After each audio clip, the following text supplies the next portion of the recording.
Before watching our videos, please subscribe to our channel and then tap the bell button, so that you can receive our new videos notification fast. Sometimes getting lost is the best way to find yourself.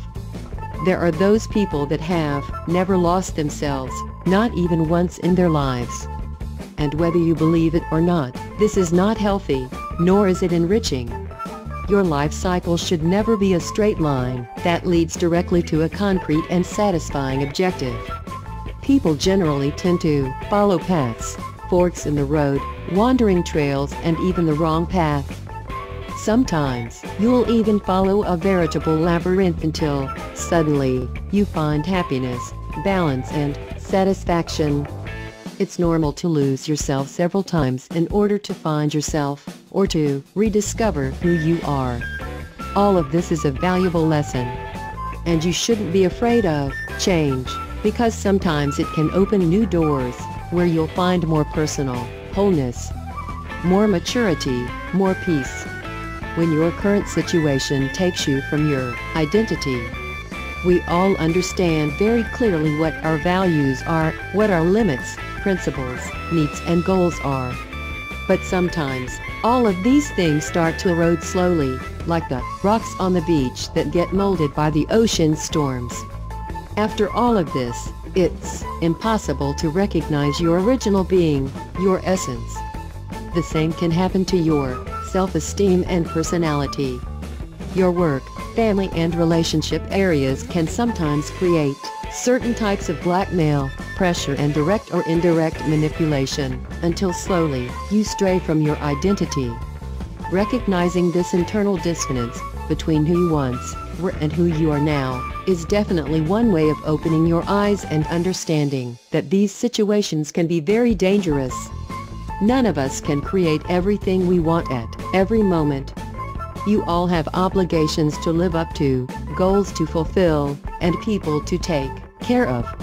But the key lies in balance, and in perceiving everything that you do, that you like, and that makes you feel good. Getting lost to disconnect and reflect. There's something you should keep in mind. People that suffer from long-term stress suffer from heightened states of anxiety. They end up losing their grip on life and fall into the hands of external pressure that could drive them to experience the following phenomenon. The brain generally does not withstand such heightened states of stress. The effects of cortisol and neurotransmitters, like adrenaline, can cause memory lapses and even disconnections with certain moments in reality.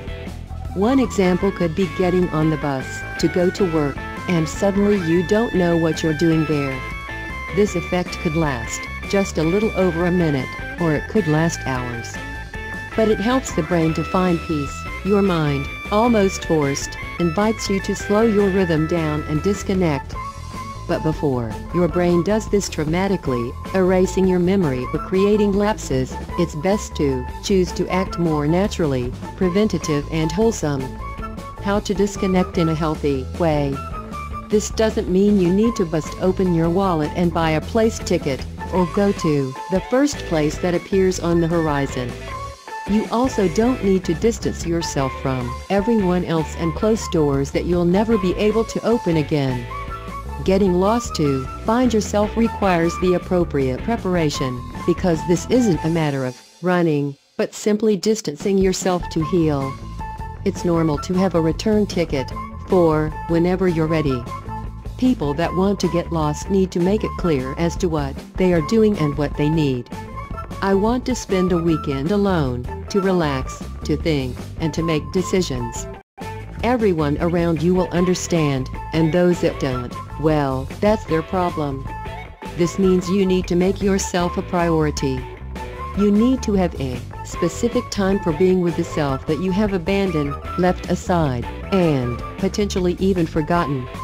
You lose yourself to grow stronger, to take your life by the reins, to be more steady and secure.